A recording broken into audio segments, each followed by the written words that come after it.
2 games, 2 losses for CSK. It's a bit disheartening from the point of view from the CSK fan. It's like आप अपनी team से बहुत सारी expectation रखते हैं at the start of the tournament. You just look into your players, back the players and like supporting them from the game one, day one. And कुछ कुछ चीज़ें ऐसी होती है कि आपका कैंपेन स्टार्ट अगर अच्छा हो तो वो क्वालिफिकेशन वाला सीन नहीं आता कि ये जीते वो हारे, बट इट्स लाइक 2 लॉसेस. बहुत डिफ़िकल्ट है ये चीज़ को देखना एज ए CSK फैन, और डाइजेस्ट करना is next to impossible. But हम क्या कर सकते हैं, हमको क्या करना है. सी, जब हम ट्रॉफीज जीत रहे थे, 5 ट्रॉफीज हमने जीती है.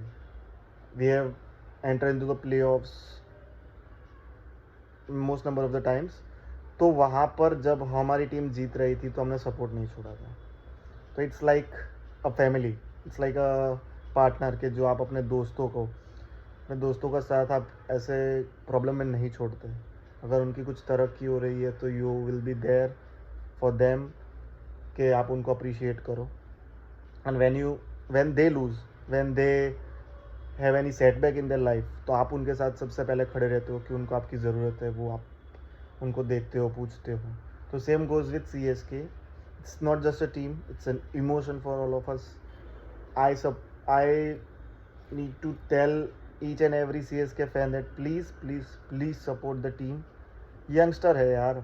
जो टीम जीतती थी वो daddies army, and we know के maybe from next year we will not see MS Dhoni in the team.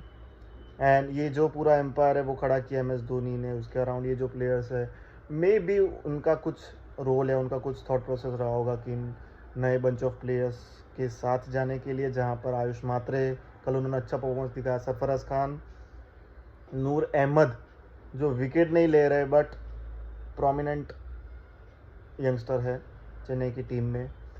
Also Prashant Veer and Kartik, ये 2 नाम भले ही 14 करोड़ उन्होंने लिए, या फिर सबको लग रहा है कि CSK bot them at a very high cost, but it's a long term process, not just for 1 or 2 seasons. So I would recommend all the fans to look into it, like to support your team, support CSK, and thing will be different when Deval Brewis comes into the picture. And to the CSK management, first, that our bowling and our batting both are not par. If we are considering that 210 runs in yesterday's game, it's enough.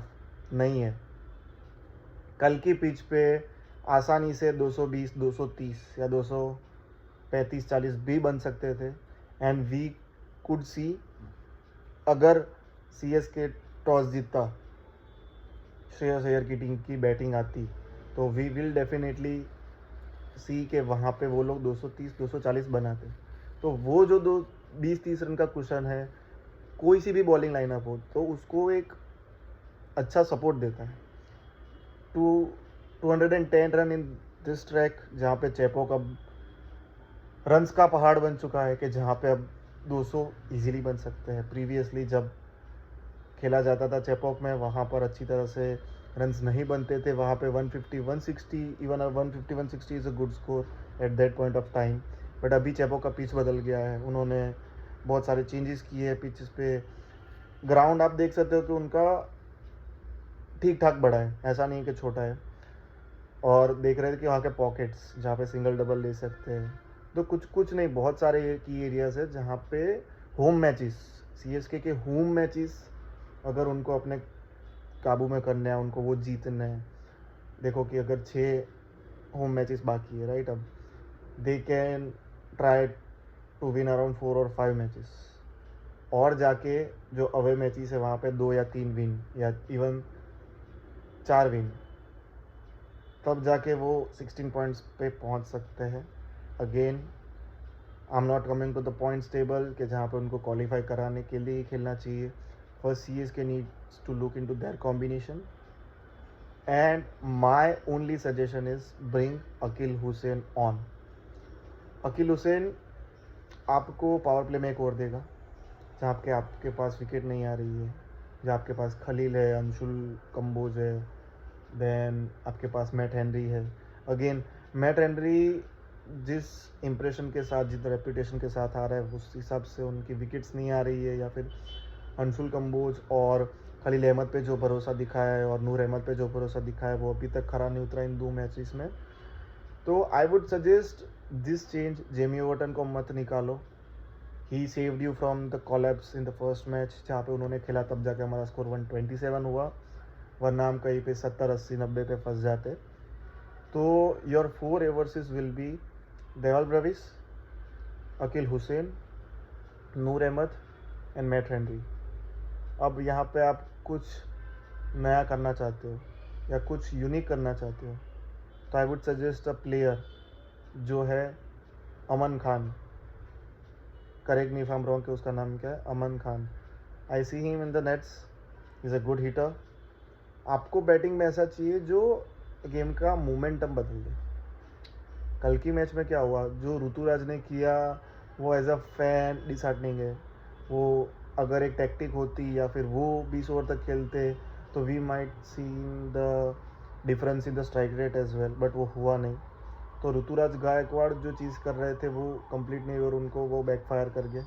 जो 120, 130 की strike rate पे खेलने की बात थी वो.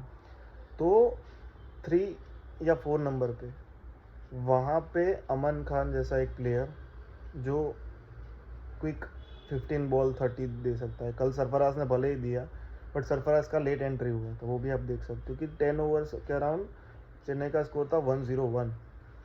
अब 101 score होने के बाद यू लीस्ट एक्सपेक्ट कि आप 110 रन और बनाओ, तो स्कोर हो गया 211, जो अभी का स्कोर हुआ almost. But when you have wickets in hand, एक ही विकेट खोया आपने फर्स्ट 10 ओवर में, you have the licence to go on the bowlers. आपके पास चांस है कि आप रन्स बना सकते हो, आप उसको बूस्ट कर सकते हो. तो वो 230 तक पहुंच सकता था. I am not covering up the bowling portion as well, just because अगर 230 रन्स बन जाते और CSK मैच जीत भी जाता, तो उनका जो वीकेस्ट लिंक है बॉलिंग, वो ज़रूर उनके सामने आता. क्योंकि I didn't find any impactful bowler जो ऐसा लग रहा था कि विकेट लेने के ट्राई कर रहा है. They are just trying to save runs. और क्रिकेट का ये रूल है कि जब भी आप रन्स रोकने के लिए जाते हो, तो वो अच्छा अप्रोच नहीं है. Every time you go for wicket, तो विकेट भी आएगी, रन्स भी रुकेंगे और प्रेशर भी बनेगा. अब यहाँ पे क्या हो रहा था कि हर ओवर में 1 बाउंड्रीज आती थी मिनिमम, तो वो रन रेट अपने साथ लेके चल रहे थे. अभी T20 में 8, 9, 10 का रन रेट इज़ नथिंग. अगर आपको रिक्वायर्ड रेट में 8, 9, 10 चाहिए, is a cake walk for your team. के अगर आपके 6 विकेट भी गए हो, जैसे हमने पहले देखा था कि Punjab Kings Cooper Connolly first match में जब 5 या 6 विकेट आउट हो चुके थे गुजरात के सामने, तो भी वो बंदा अच्छा खेल गया था. एंड उस टाइम पे रिक्वायर रेट थोड़ा ज़्यादा भी था. तो 8, 9, 10 रिक्वायर रेट पे आपका गेम क्लोज ही है. You can't win that. तो these are the changes. So at the end of this video right now, I want to tell the playing 11 for the next match against RCB. If it is possible, if anyone from CSK management is seeing this video, and if not, it's just my opinion, but based on my cricketing experience, you should start with Ayush Matre and Sanju Samson. Give Sanju Samson a rope. He needs a partner कि जो attack कर सके. अब यहाँ पे क्या हो रहा है, ऋतुराज और सैमसन में ऋतुराज अटैक नहीं कर रहा है. In 2 matches we have seen Ruturaj haven't shown any intent of playing big shots और बाउंड्रीज इवन एज वेल. तो सारा दबाव आ जाता है सैमसन पे. तो उस दबाव में सैमसन जल्दी आउट हो रहा है. 6 और 7 स्कोर बहुत ही बुरा स्टार्ट है CSK के साथ संजू सैमसन का. तो in my perspective, Ayush Mhatre and Sanju Samson opening the batting. Number 3 Ruturaj Gaikwad, कि वो वहाँ पे आके जो टेम्पलेट सेट हुआ है, वो पावर प्ले के अंदर या पावर प्ले के बाहर उनको एक ऐसी इम्पैक्ट इनिंग खेलनी चाहिए कि 15 बॉल्स 30 रन्स वैसे वाला, कि जो इम्पैक्ट लोअर ऑर्डर के लिए बहुत ही अच्छा कर दे. Then at number 4 I would love to see Aman Khan. No one trying to do that कि ये वाला batting order, but this is my opinion. Ayush Mhatre, Sanju Samson, Ruturaj Gaikwad, Aman Khan, और 5th नंबर पे आपके आते हैं कार्तिक शर्मा एंड प्रशांत वीर। उन दोनों में से किसी एक को आप वो वाला स्पॉट दे सकते हो। उसके बाद Dewald Brevis, even Dewald Brevis at number 4 is a good option कि जहाँ पे कंसोलिडेट हो चुका है। अमन खान ने हिटिंग कर ली है, 11 से लेके 16 ओवर तक का रोल मिलेगा डेवल ब्रेविस को, और वो हिटिंग करके अच्छा स्टेज सेट कर पाएंगे फॉर बिग हिटर्स।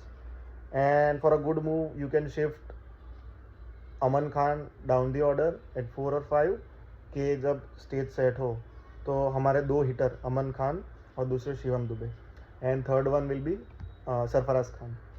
सो ये 6 नंबर तक का बैटिंग ऑर्डर रहा। 7 नंबर पे you can try Prashant Veer. 8 number से हमारे बॉलर स्टार्ट हो जाएंगे। बॉलिंग में मेरा ऑप्शन चाहिए, मुझे अकील हुसैन चाहिए। If you consider Akeal Hosein तो वो आपको डाउन द ऑर्डर बैटिंग भी दे सकते हैं कि जब भी ऐसा कॉलेप्स हो तो वो चीज़ वो अच्छे से दे सकता है। तो हमारे 2 ओवरसीज प्लेयर हुए devil Brevis, and another one is which one that you tell that first one is Deval Bravis, second one will be Noor Ahmed, third one will be Akil Hussain. In my point of view, you can switch between Akil Hussain and Jamie Overton based on spin or bowling options according to the pitch. Fourth one will be Matt Henry. Matt Henry may be a dicey thing just because वो power play bowler है, इसमें कोई शक नहीं है। He is like bolt की जो bowling style है या बोल्ट की जो प्रॉपर पावर प्ले में बॉलिंग करने की स्टाइल है वो चीज़ मैट हेनरी भी फॉलो करते हैं, तो मैट हेनरी भी वहाँ पे आ सकते हैं। एंड इम्पैक्ट के लिए आप रख सकते हो खलील या अंशु कंबोज में से किसी एक को। तो ये हुई मेरी प्लेइंग 11 और 12 कि जो नेक्स्ट मैच में उतर सकती है and against RCB can stand a chance to compete. I'm not saying win. I'm saying compete. Compete करने के लिए आप अगर 2 मैच हारे हो तो your first reaction, your first intent, your first wish to perform well, because 2 matches में either your batting is performing and bowling not performing, the bowling performing, batting is not performing, दोनों साथ में click नहीं कर रहे, bowling तो click ही नहीं कर रही, दोनों साथ में क्लिक नहीं कर रहे। तो फर्स्ट थिंग इज 2 मैच को रखो साइड में, be positive against RCB, quality side है, डिफेंडिंग चैंपियन से वो पिछले साल की विनिंग टीम है। तो my suggestion is go with Ayush Mhatre, Sanju Samson, Ruturaj Gaikwad, Aman Khan, Sarfaraz Khan, Shivam Dube, Dewald Brevis, Noor Ahmad, Akeal Hosein और Jamie Overton, Khaleel, Anshul and Matt Henry. So अगर इस कॉम्बिनेशन से जाते हैं, एंड अगेन कुछ चीज़ें हमारे हाथ में भी नहीं होती, जैसे टॉस। यहाँ पे आईपीएल में भले ड्यू नहीं आती हो बट चेजिंग कंडीशंस पिच के हिसाब से बेहतर हो जाती है, and we have seen CSK loss 2 tosses. और जैसे हम ऋतुराज का अगर कच्चा चिट्ठा खोल के देखें कि ऋतुराज जब से कैप्टन बने ही ओनली वॉन 6 टॉसेस। टॉसेस का इम्पोर्टेंस क्यों इतना बढ़ जाता है कि जब आईपीएल की मैच में जहाँ पे टीम बैटिंग हैवी आती है और उनका बॉलिंग थोड़ा वीक होता है, तो दे वांट कि उनका जो वीक एंगल है वो पहले कवर हो जाए, वो स्ट्रॉन्ग चीज़ बाद में करें। कि अगर उनको पता चले कि हमारे सामने रन है 220, 230, even with this batting lineup I am sure CSK can chase down 230 as well, but उनके बॉलरों को कॉन्फिडेंस होना चाहिए पहले कि वो उनको 220, 210, 220 या 230 पे रोक सके in a pitches where 200 is on offer. ऐसा नहीं कि हर पिच पे 200 बनते हैं, हर पिच पे 250 बनते हैं। गेम के हिसाब से देखना चाहिए। बेंगलुरु का पिच है, बेंगलुरु अगेन, ये मेरे हिसाब से बेंगलुरु एंड चेपोक ऐसे स्वैप हुआ है। पहले बेंगलुरु बैटिंग पिच हुआ करता था कि जहाँ पे लॉर्ड ऑफ रन्स बनते थे, कि जहाँ पे बॉलर के लिए हेल हो गया था। चेपोक ऐसा था कि बॉलरों के लिए पैराडाइज था। अभी उल्टा हो गया है कि Chepauk is better for batsman and little bit for bowlers. On the other and Bengaluru के जहाँ पे बॉल ग्रिप होता है, फंस के भी आता है, इतना इजीली बैट ऑन नहीं होता, तो वहाँ पे आप स्पिन ट्राई कर सकते हो। राहुल चौहर को भी कंटेंशन में रख सकते हो कि आपके स्पिनर नूर और राहुल चौहर बीच की 2 ओवर, मिडल 7 to 15 ओवर्स में कुछ प्रेशर क्रिएट कर पाए। तो my only Mantra for CSK against RCB, win the toss, choose to bowl first, keep RCB around 210, 220 because of their lineup. Romario Shepherd, then Devdutt Padikkal is in good form, Virat Kohli, Rajat Patida, and there are a lot of players, Ditesh Sharma as well. So win the toss, choose to bowl first, keep them around 210, 220, and try to give your batsmen the confidence, the freedom, and the license to go and start from the ball one. ये वाला approach अगर CSK अपना सकती है तो I might see CSK winning their first game against RCB in Bengaluru. And mark my word, this is just my prediction, this is my analysis, this is my assumptions. This is not the real thing जो आगे होने वाला है. I'm not giving the prediction in terms of any batting style कि जहाँ पे मैं बोलूँगा और वो चीज़ हो ही जाएगी. तो आई वुड लव कि ये वाला प्लेइंग 11 हो. I love to see CSK performing well. As a CSK fan, please please please try to support your team, क्योंकि इन नए बंच ऑफ प्लेयर्स को सपोर्ट की ज़रूरत है. If you like my content, please do like, share and comment, and please do let me know what are the changes that I need to do in my content. Thank you.